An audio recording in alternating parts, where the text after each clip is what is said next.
Moo! Wait, did that catch your attention? Good, because today we're talking about cows. But not just any cows, purple ones. What do purple cows and successful businesses have in common? Well, that's exactly what we're about to explore in this episode of CEO's Library, the 1% Bookshelf. Welcome, innovators, entrepreneurs, and business enthusiasts. I'm your host, and today we're diving deep into Seth Godin's game-changing book, Purple Cow: Transform Your Business by Being Remarkable. If you've ever felt lost in the sea of sameness that plagues so many industries, or if you're struggling to make your mark in an overcrowded marketplace, this episode is for you. Imagine you're driving through the countryside, passing field after field of ordinary brown and black cows. At first, you might find them interesting, even charming, but after a while, they all start to blend together. Now, picture this. In the middle of all those ordinary cows, you suddenly spot a bright purple cow. That would be remarkable, wouldn't it? You'd probably slow down, maybe even stop to take a picture. You'd certainly tell your friends about it. This is the essence of Seth Godin's purple cow concept. In today's oversaturated markets, being good isn't good enough anymore. To truly succeed, you need to be remarkable. As remarkable as a purple cow in a field of ordinary cattle. Over the next 15 minutes, we're going to explore why traditional marketing is dying, how to target the right customers, and why being safe is actually the riskiest move you can make in business today. We'll dive into real-world examples of companies that have embraced the purple cow philosophy and reaped the rewards. By the end of this episode, you'll have a new perspective on innovation and marketing that could revolutionize your business approach. So let's start our journey into the world of purple cows by examining why the old ways of marketing just don't cut it anymore. For decades, businesses relied on what Seth Godin calls the TV industrial complex. This was a symbiotic relationship between consumer demand, television advertising, and ever-growing companies built around increasing marketing expenditures. The formula was simple: create a product, buy enough TV ads, and watch the sales roll in. But here's the thing. This model is dying, and in many ways, it's already dead. Why? Because we're living in a post-scarcity world when it comes to consumer goods. We have what we need, we want very little, and we're too busy to spend a lot of time researching products that marketers are trying to push on us. Think about it. When was the last time you bought something because you saw a TV commercial? When was the last time you even watched a TV commercial without fast-forwarding through it or looking at your phone? The age of interruption marketing is over. Let's take a moment to consider the sheer volume of advertising we're exposed to daily. Some estimates suggest we see up to 10,000 ads per day. With that kind of bombardment, our brains have developed sophisticated filters. We've become experts at ignoring messages that don't immediately resonate with us.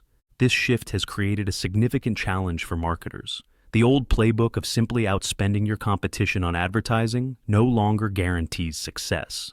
In fact, it often leads to diminishing returns and wasted resources. So, if traditional advertising is losing its effectiveness, what's taking its place?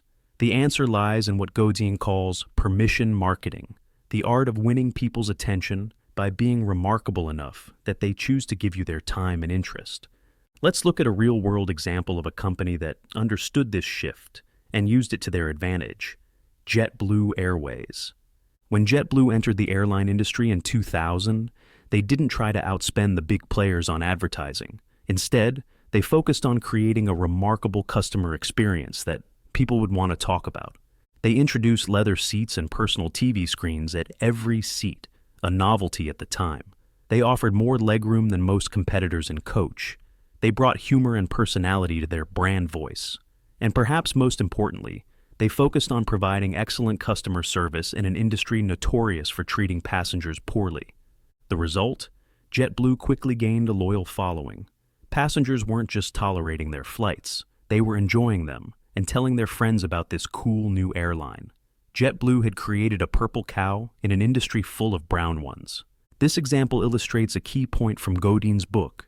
The most effective marketing today isn't about shouting louder than your competitors. It's about creating products and experiences so remarkable that your customers do the marketing for you.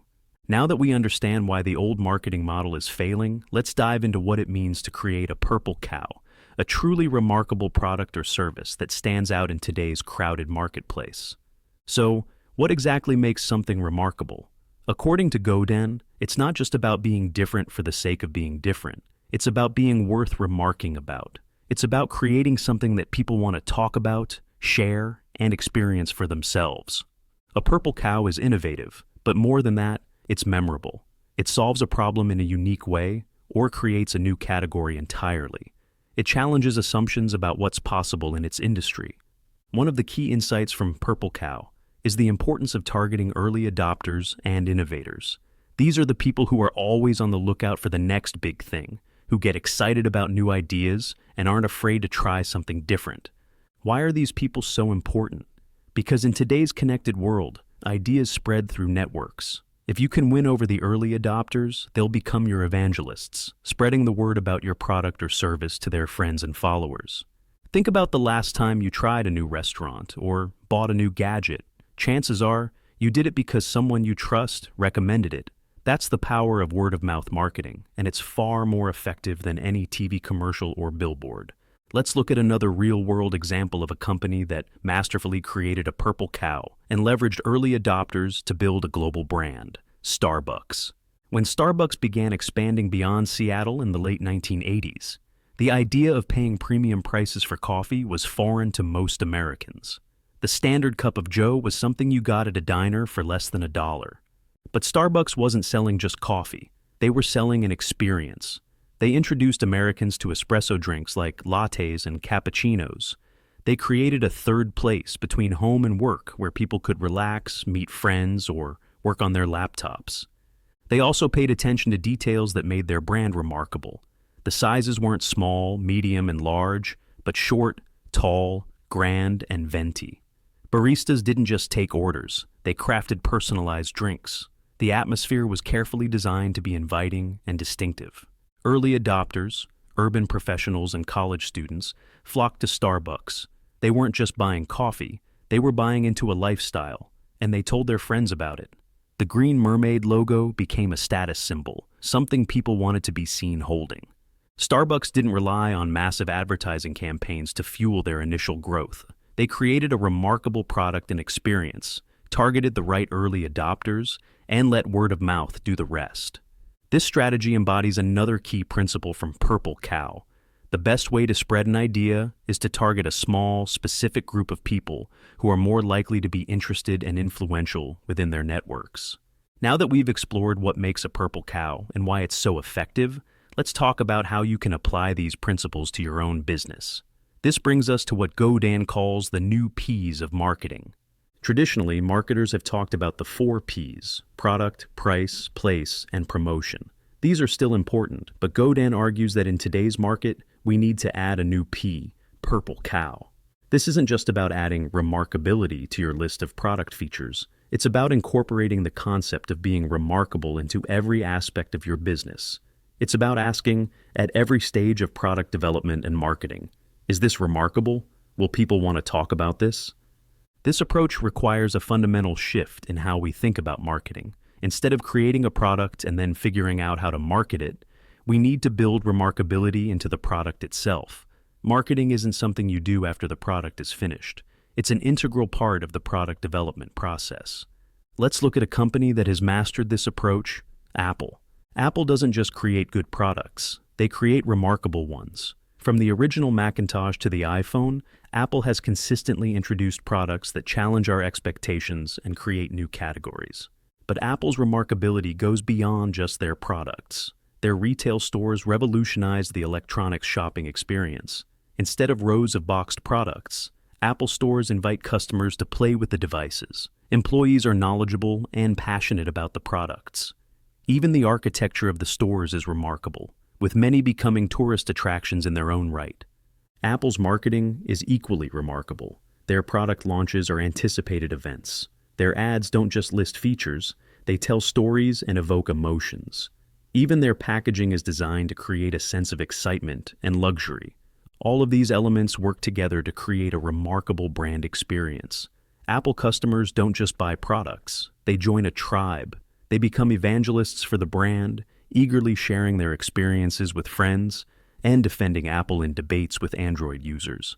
This is the power of building remarkability into every aspect of your business. It turns your customers into your marketing department, creating a self-reinforcing cycle of growth. So, how can you apply these principles to your own business? Here are a few key takeaways. 1. Don't be afraid to be different. In fact, be afraid of being the same as everyone else. Safe is risky in today's market. 2. Focus on early adopters. Don't try to please everyone. Find the people who are most likely to appreciate your unique offering and wow them. 3. Build remarkability into your product from the start. Don't create a product and then try to make it remarkable. Start with remarkability as a core feature. 4. Think beyond the product. How can you make your entire customer experience remarkable? 5. Empower your customers to spread the word. Make it easy and exciting for them to share their experiences with your brand. As we wrap up our exploration of Purple Cow, I want to leave you with one final thought. Creating a Purple Cow isn't a one-time event. Markets change, competitors catch up, and what was once remarkable can quickly become ordinary.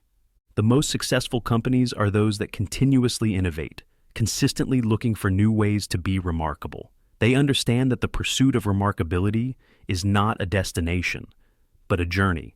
So I challenge you to look at your business with fresh eyes. Where are you blending in when you could be standing out? What sacred cows in your industry are waiting to be challenged? How can you surprise and delight your customers in a way that makes them want to tell everyone they know? Remember, in a world full of brown cows, the purple cow is the one that gets noticed. It's the one that people talk about, the one that changes the game. And in today's crowded marketplace, being a purple cow isn't just an opportunity, it's a necessity. Before we close, I want to remind you that you can find a link to purchase the full book or audiobook of Purple Cow in the episode description. I highly recommend diving deeper into Seth Godin's insights. There's so much more to explore than we could cover in this episode. Thank you for joining me on this journey through Purple Cow. I hope you're feeling inspired to go out and create something truly remarkable. Until next time, keep innovating, keep challenging the status quo, and always be on the lookout for your next Purple Cow. This has been CEO's Library, the 1% Bookshelf. I'm your host, signing off. Remember, in a world of ordinary, dare to be purple.